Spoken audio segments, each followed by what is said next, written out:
As a coach, you don't count years, you count seasons. And this past January, I just entered my 34th season as a coach. What is a coach? A coach is a teacher. When I went from being a high school coach for 16 years, I was a high school coach for 16 years. I coached football, track, strength and conditioning, taught American history and U.S. government. And then for the past 18 years, I've been a college coach. Started out at FIU, made the journey to Marshall University, went out to Oregon, and then was able to come back home to the University of Miami. And oftentimes I get the question, do you miss teaching? And I always say, well, what do you think a coach is? A coach is a teacher. My subject happens to be offensive line play now. I have a classroom. It's our offensive line meeting room at the University of Miami. Okay, I have a lab. It's the Green Tree practice field. I grade them, I critique them, just like a teacher does. I think oftentimes we call someone a coach, but a coach is a teacher. It's an educator. It's the same thing. You're educating them on a subject matter, and you're educating them on how certain things they should do in their life. I became a teacher. I became a coach because of my teachers and because of my coaches. All right, my teachers and my coaches impacted me as a learner. Okay, and to this day, I am constantly seeking a better way, and I'm constantly seeking new knowledge and new techniques, fundamentals, avenues, so I can make those that I am in charge of, so I can make them into better players, into better people. Okay? And also, the most important thing that impacted me when I was in high school from my teachers and my coaches was that they instilled in me belief. Belief in me as a person. They believed in me, thus I believed in myself. The greatest gift that a teacher, a coach can give a student or a player is the gift of belief, that you believe in them. It's empowering. My job, my goal is to help my players attain their goals by instilling knowledge in them, by instilling discipline in them, by instilling a standard to help them attain the goals that they claim they want to attain.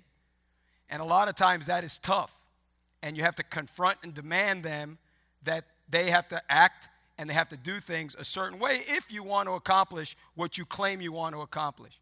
And that's our job as coaches. It's really easy as a parent.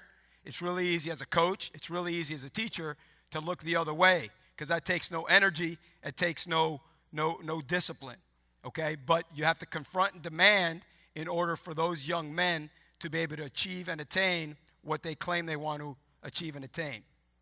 John Wooden, right? John Wooden, legendary coach, basketball coach, said this. He said, "It's what you learn after you know everything that counts." And I've always taken that approach as a teacher. What else can I learn?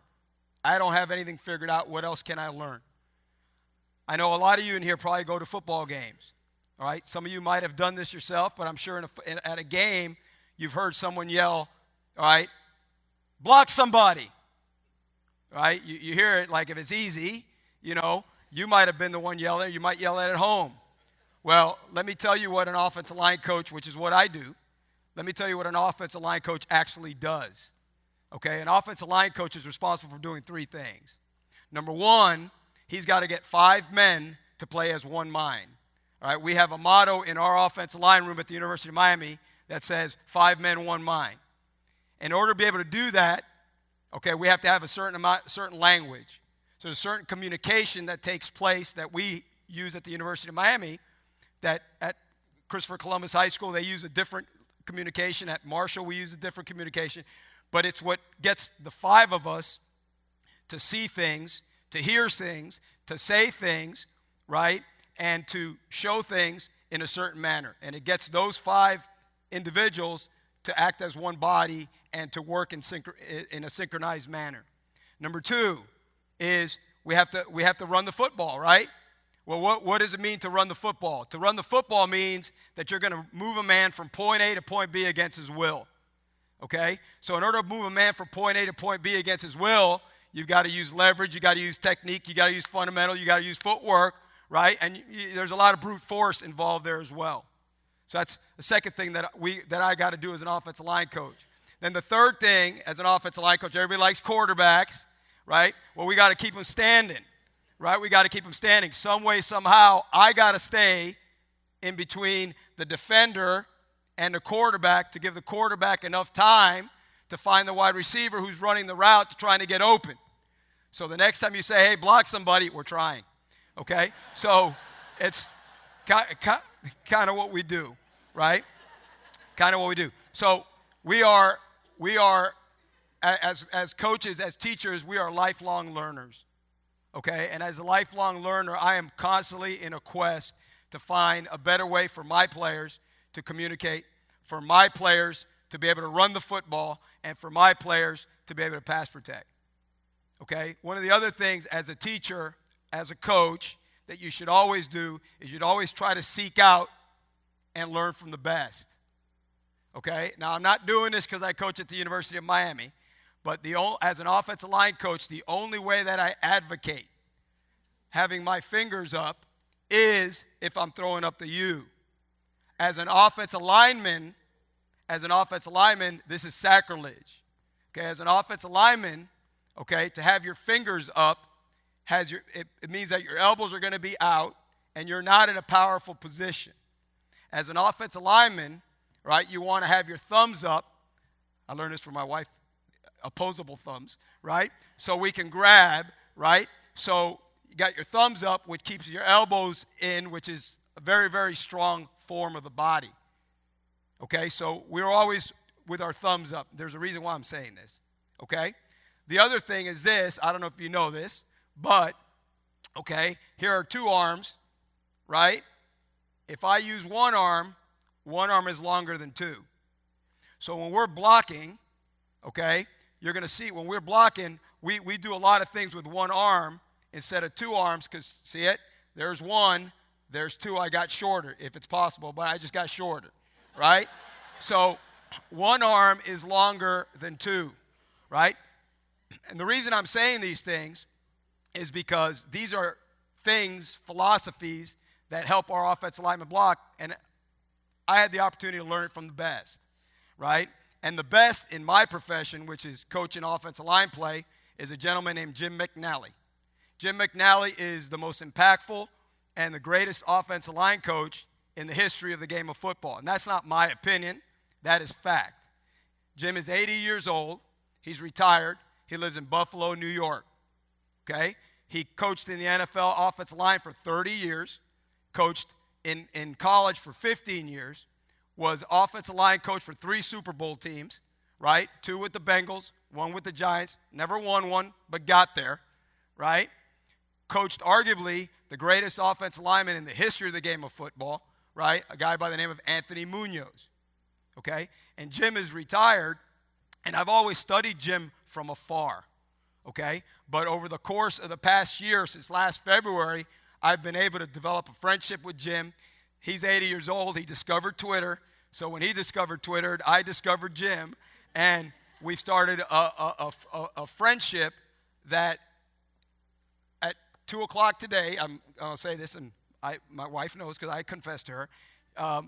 She called me. I didn't answer. And when I didn't answer is because Coach McNally was on the phone. And I was telling Coach McNally, he called me and he said, hey, Alex, listen. When you guys run duo, when you run duo, check this out. You should run duo with quarterback follow. I said, I got you, Jim. I said, Jim, but you know, the guy you're talking about following, that's Lamar Jackson. He's pretty good.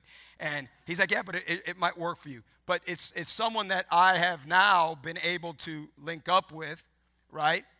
And he's helping me, right, continue to grow as a coach, okay? And the greatest thing that I've learned from Coach McNally is this. I'm 53 years old edging towards 54, okay? Towards what I would think is the tail end of my coaching career. And it was reinvigorating to me that here's an 80-year-old former coach, and he's still trying to find a better way to do things. All right? And that sparked me into, man, you ain't done yet now, right? Keep going, right? So you should be a lifelong learner and always try to find the best to learn from. And then the last thing is this, okay? You should always pay it forward. I am the most proud in the profession that there's 130 Division I offensive line coaches, okay? I'm not proud that I'm one of them. I'm proud that 2 of my former players and 2 of my former offensive line graduate assistants are 2 of those 130.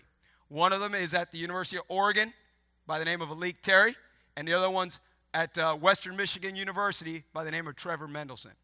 And I'm more proud of that than I am of anything else that I've done in my career. You should always pay it forward. In closing, I'm going to tell you this. Find your Jim McNally and always pay it forward. Thank you.